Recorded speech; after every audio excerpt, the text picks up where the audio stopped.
Olá, pessoal! Estamos aqui para a nossa aula de conclusão. É a aula 3 da Semana da Discursiva. Você que está me acompanhando aí, você que ainda não viu os vídeos 1 e 2, está aqui nesse canal, só você buscar aí nessa semana, né? Na Semana da Discursiva. Esse conteúdo faz parte do meu módulo de Discursiva Sem Mistério. É um módulo que eu desenvolvo na minha plataforma, né? A plataforma Educador Sistêmico br.eadbox.com.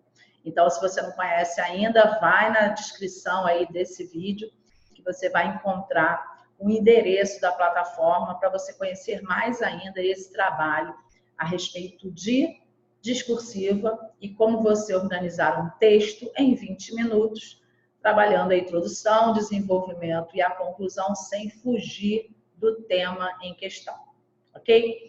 Então, vamos começar.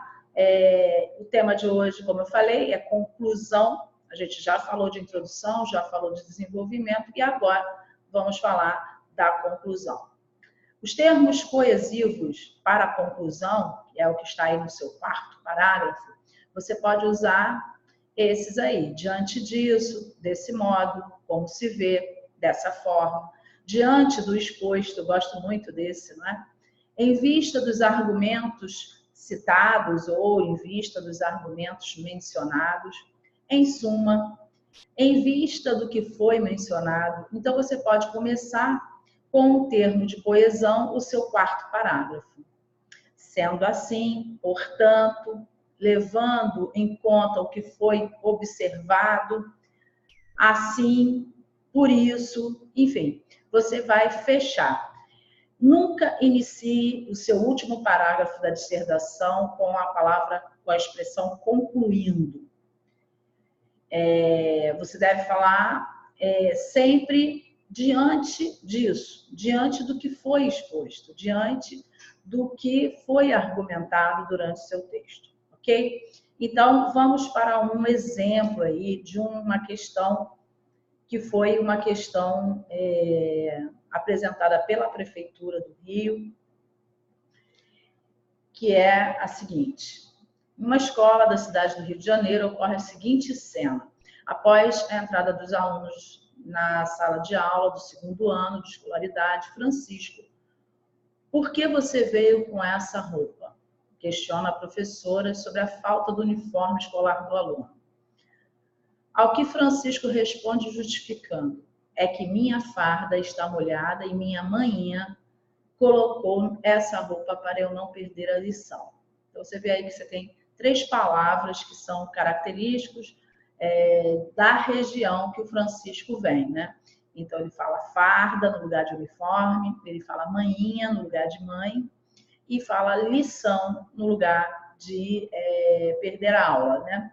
Então, a turma inteira entrou em rebuliço e zombando na forma como Francisco se expressou. Então, nós temos aí um trecho, normalmente nas questões discursivas vem um trecho, né, de um livro ou de um artigo, para poder dar ali embasamento teórico da sua questão. Então, o sucesso escolar se articula com a capacidade no processo pedagógico para permitir e estimular que a palavra se apresente em uma variedade de significados, em seus múltiplos acentos, e que a diversidade seja elemento de indagação sobre as relações sociais que geram desigualdade de significado e de valores. Seu potencial está na possibilidade de a aprendizagem escolar contribuir para que professores, professoras, alunos, alunas se reconheçam como sujeitos que utilizam a língua e simultaneamente atuam no sentido de construí-la, se construindo nessa interação. Esse trecho é do livro da Maria Teresa Esteban, do livro O que sabe quem erra. Então, é uma reflexão sobre o fracasso escolar, né? Sobre a avaliação e o fracasso escolar. Como que muitas vezes, através de violência simbólica, a gente não respeita esses dialetos, esses sentidos e esses significados que são múltiplos, né, dentro do nosso país. Então, qual é a questão em si? A partir da premissa apresentada, redija um texto dissertativo apontando como a professora vivenciou a situação. Essa situação como que ela deveria utilizá-la como uma oportunidade pedagógica para a alfabetização. Então, a partir da perspectiva inclusiva, né? Então, trazer com que esse aluno seja realmente um protagonista dentro desse momento em que ele foi até colocado numa situação um pouco constrangedora. Então, trazer essas informações desse aluno, ressaltar, valorizar as suas experiências. Então, vamos lá. O cerne dessa questão é a diversidade cultural e a alfabetização, e como a gente pode trabalhar isso numa perspectiva da inclusão, não deixando a criança se sentindo aí desprestigiada dentro do contexto escolar por conta da sua diferença, né? Da sua diferença de linguagem, dos seus modos diferentes de agir, de pensar, de sentir, da sua cultura. Então, vamos para a introdução. Muito se tem discutido sobre a diversidade cultural presente nos 4 cantos do nosso país. Essa é uma frase positiva, em que eu trago aí a ideia da diversidade cultural como ponto central dessa discussão. São vários aspectos que representam as diferenças culturais, como eu estou explicando por que há uma diversidade cultural. A linguagem, as tradições, a culinária, a religião, a política, entre outras características próprias de cada grupo que habitam o mesmo território, formando seus traços culturais. Agora eu vou buscar os 2 argumentos. A própria questão, ela já me deu os argumentos. Ela disse qual foi a postura da professora e como ela poderia aproveitar isso no processo de alfabetização.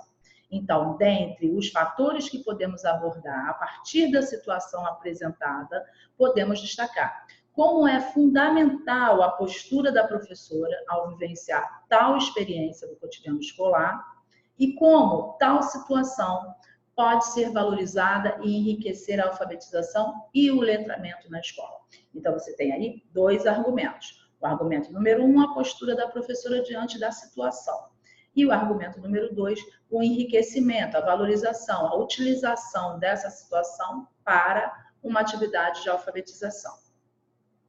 Então, eu vou diminuir aqui para a gente poder conversar.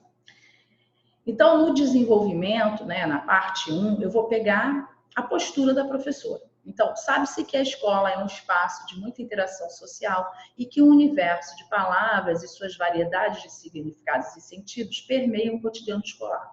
Ao se deparar diante da situação apresentada, a professora vivenciou aproveitando a situação para enriquecer o trabalho pedagógico. No primeiro momento, observando a situação e levando o grupo para uma roda de conversa com o objetivo de conscientizá-los sobre a variedade cultural presente no nosso país e no mundo.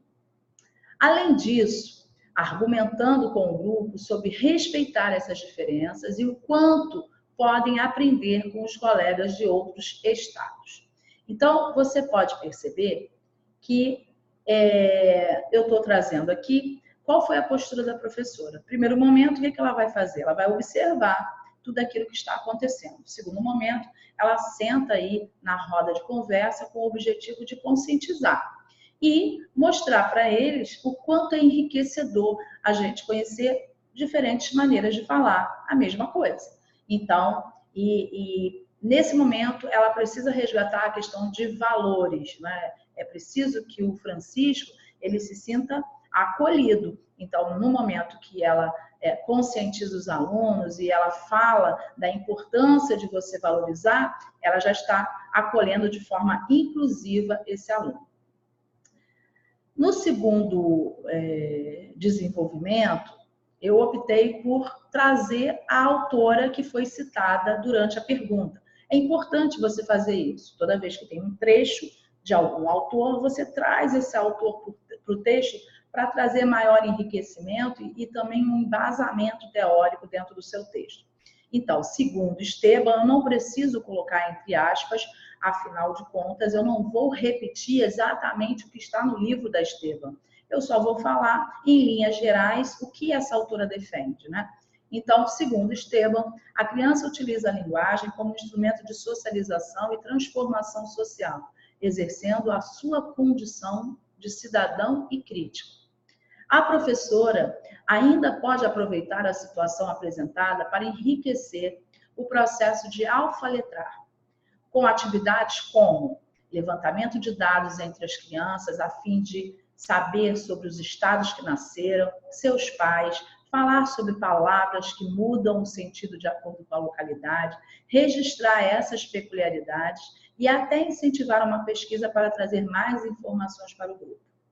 Todo esse conteúdo pode ser utilizado para potencializar a leitura e a escrita, confeccionando um diário, um dicionário ilustrado com palavras, quadro comparativo das expressões típicas de cada região, criação de frases utilizando as duas maneiras de escrever, por exemplo, a palavra farda e uniforme, e fazer o mesmo com outras palavras que surgirem. Você pode perceber que eu trouxe a Esteban, não falei muito a respeito da teoria dela, mas disse aquilo que é fundamental, que devemos utilizar a linguagem como meio de socialização e transformação social, exercendo aí a sua condição de cidadão crítico. E trouxe mais algumas atividades, agora atividades relacionadas à escrita e à leitura. Então, na hora que eu falo, criar um dicionário, criar um quadro comparativo, fazer a criação de frases, utilizando tanto a maneira como Francisco falou, como a maneira que a gente fala, né, que outras regiões falam. Então, eu estou ali trazendo mais atividades agora desse jeito, não mais sob a postura da professora, mas pela postura da alfabetização inclusiva. E, para finalizar, que é exatamente o tema da nossa aula, a gente precisa concluir esse assunto. E eu uso ali um termo, de novo, de coesão, diante do que foi apresentado. Precisamos entender a responsabilidade, tanto a postura do docente, né? Então, a responsabilidade do docente em aproveitar as diversas situações ocorridas no ambiente escolar. É necessário a postura atenta para acolher tais situações, para enriquecer o processo ensino-aprendizagem, proporcionando um momento de maior interação entre as culturas existentes, ampliando as relações interpessoais. Então, você pode perceber que, usando esses argumentos, eu fecho a ideia de que tanto a postura da professora é importante, quanto ela está atenta para criar situações onde a criança vai fazer realmente uma alfabetização mais inclusiva, onde eu vou aproveitar os conhecimentos das crianças, aqueles que são trazidos de seus contextos, eu vou trabalhar todo esse enriquecimento desse saber comum, mas eu também vou trabalhar as questões conceituais que são próprias da escola, então eu vou trabalhar as diversas formas de escrever aquela palavra, e enfim, eu posso aí abrir um leque, né, um universo de possibilidades a respeito da alfabetização, levando em conta essa diversidade cultural.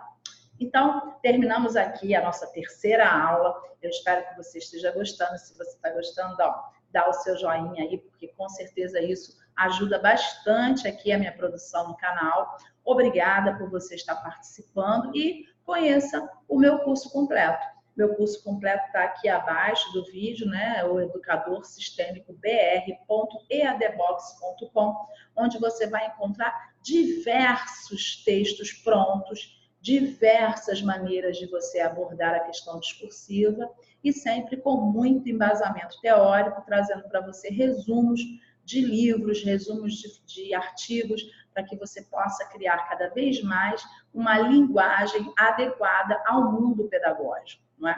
Então, é importante que você entenda que para escrever bem, você precisa também fazer leituras.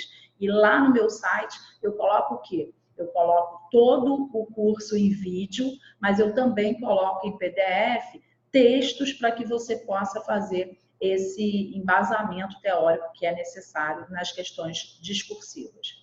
Então, espero que você tenha gostado, compartilhe esse vídeo aí nas suas redes sociais e te encontro na próxima aula. Beijo, Ana Vital, com você. Até a próxima.